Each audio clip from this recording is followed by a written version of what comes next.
Halo, selamat malam semua. Selamat datang kembali di kelas Kejadian Lain di Sekolah. Bareng gue Onga, kita masih akan terus menceritakan kejadian lain di sekolah.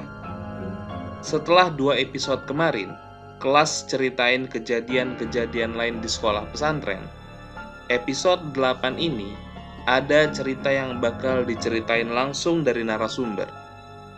Mungkin di antara teman-teman Podkece ada yang pernah ngalamin atau pernah denger cerita kalau di antara sosok jin ada yang suka sama manusia. Gue sendiri nggak yakin deskripsi sukanya itu sampai mana.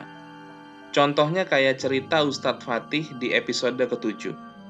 Ustadz Fatih diganggu sama sosok nenek berjubah hitam berambut keriting yang katanya dia bukan mau ganggu, tapi karena suka. Nah, narasumber kita juga diikutin sosok yang katanya suka sama dia. Bahkan, saking sukanya, pernah merintahin narasumber untuk ngelakuin hal yang bener-bener jahat. Yuk kita kenalan dulu sama narasumber. Halo semua, perkenalkan nama gue Rian. Dan di sini gue akan menceritakan pengalaman aneh yang pernah gue alami. Oke teman-teman Podkece, sebelum kita dengar kisahnya Rian, gue ingetin lagi untuk follow akun Instagram dan Twitter kita @pojok_. Kalau kalian punya cerita kejadian lain di sekolah, jangan dipendam sendirian. Yuk bagi ke teman-teman Podkece yang lain. Langsung aja kita dengerin cerita kejadian lain di sekolah Rian di SMP Jakarta Barat. Awal dari semua kejadian aneh dalam hidup gue adalah waktu gue lagi ada acara LDK OSIS. Acaranya itu kita lagi nginep di sekolah. Dari awal acara sebenarnya gue gak ngerasain ada yang aneh di sekitar gue. Jam 11 malam setelah muhasabah, peserta LDKO diminta untuk istirahat. Tidur tuh kita. Jadi kita tidur itu berkelompok. Nah kelompok gue ini tidur di kelas lantai 2. Kita semua tidur di atas meja yang disusun gitu dan ngadep ke jendela arah ke lapangan, lebih tepatnya lapangan sekolah ya. Gue tidur di tempat paling pojok di deket tembok. Nah sebelum tidur sempat ada bercandaan teman bilang, gimana ya kalau ada yang kesurupan? Dijawab sama teman gue yang lain, ngawur aja lu, udah mendingan tidur. Nah dalam keadaan berusaha tidur ini, gue kayak dengar suara ketok pintu. Gue bangun dong, ternyata gak ada apa-apa dan gak ada siapa-siapa. Ya gue pikir paling senior kali iseng. Gue pun lanjut untuk tidur. Setelah beberapa menit, gue kayak ngedenger suara ular ngedesis masuk ke dalam kelas. Tempat gue dan kelompok gue tidur. Tapi di situ gue pikir, ini suara pasti sugesti. Kemudian gue pun melanjutkan lagi tidur gue. Nah emang posisi gue tidur ini kepisah gitu. Jadi gue sendirian di pojokan itu. Masih ada space untuk satu orang lagi buat tidur sebelah gue. Udah kondisi ngawang itu, gue ngeliat ada satu orang cowok duduk di sebelah gue. Duduk diem gitu, gak ada jendela. Gue pikir ya paling senior atau peserta baru pindahan dari ruangan lain.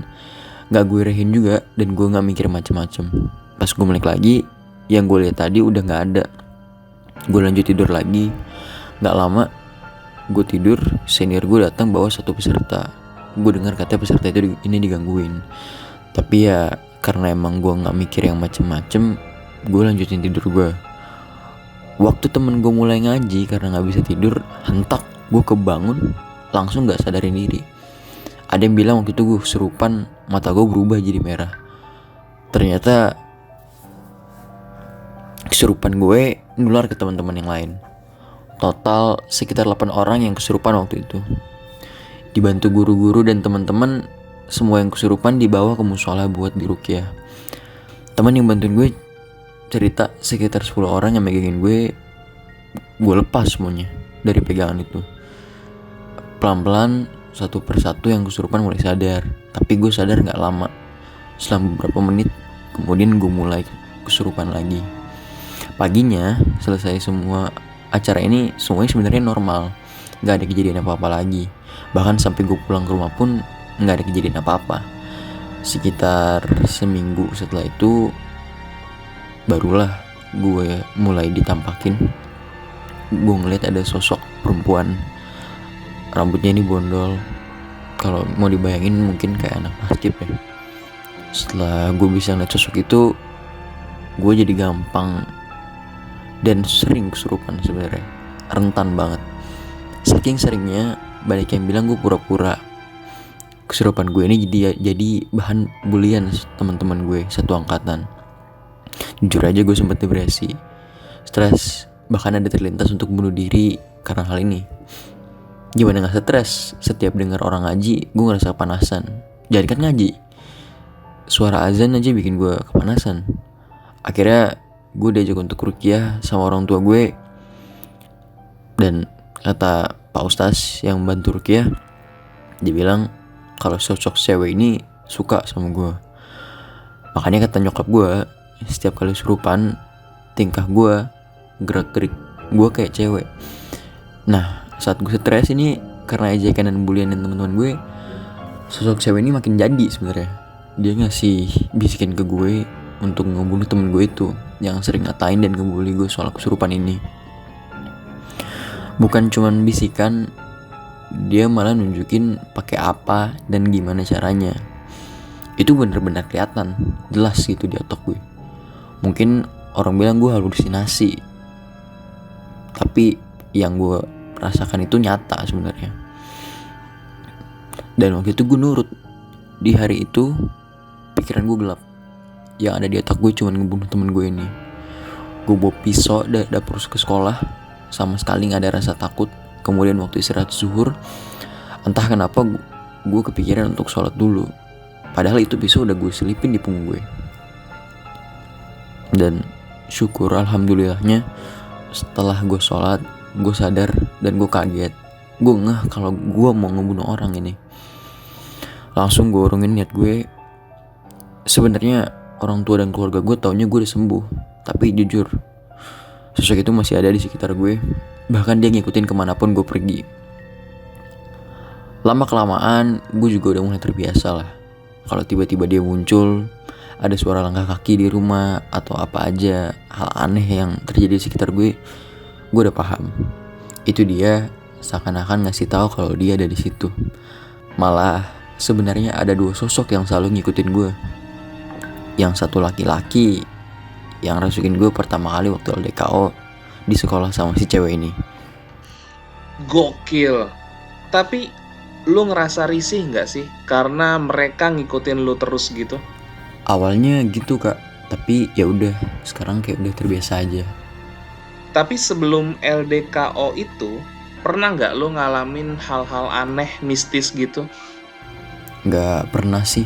Makanya waktu malam LDKO itu gue santai-santai aja, nggak ada pikiran aneh. Taunya ternyata gue yang kena. Terus gimana perasaan lo sekarang ke teman-teman yang nggak percaya sama lo, bahkan sampai ada yang ngebully dan bikin lo stres waktu itu? Gue ngerasa di sini gue masih ditolong sama Allah untuk nggak ngelakuin hal jahat. Sekarang gue udah biasa aja karena gue pikir mereka kayak gitu nggak tahu apa yang benar-benar gue alamin. Gue nggak kebayang kalau mereka ngalamin apa yang gue alamin. Rian, cerita lo mencengangkan banget. Gue masih merinding. Tapi terima kasih banyak udah bersedia berbagi cerita kejadian lain di sekolah. Walaupun lo nggak bisa ngasih tahu ke kita identitas asli lo. Sama-sama kak, gue juga senang bisa berbagi cerita. Gue berharap bisa diambil hikmahnya, terutama soal bullying yang sempat gue alamin. Gue setuju banget tuh. Terima kasih udah mau mampir teman-teman Podcast. Jangan lupa follow Instagram dan Twitter kita di @pojok_. Yuk silahkan yang punya cerita kejadian lain di sekolah dan mau berbagi ke teman-teman Podcast, silahkan message atau komen di Instagram dan Twitter kita di @pojok_. Dan jangan lupa subscribe channel YouTube kita Pojok Kelas. Kalau kalian suka, please like, komen, dan share ke teman-teman kalian. Bantu kami untuk terus berkembang dan terus berbagi kejadian lain di sekolah. Oke deh teman-teman Podcast, cukup sampai di sini dulu kelas hari ini. Sampai ketemu minggu depan dan selamat malam Jumat. Bye.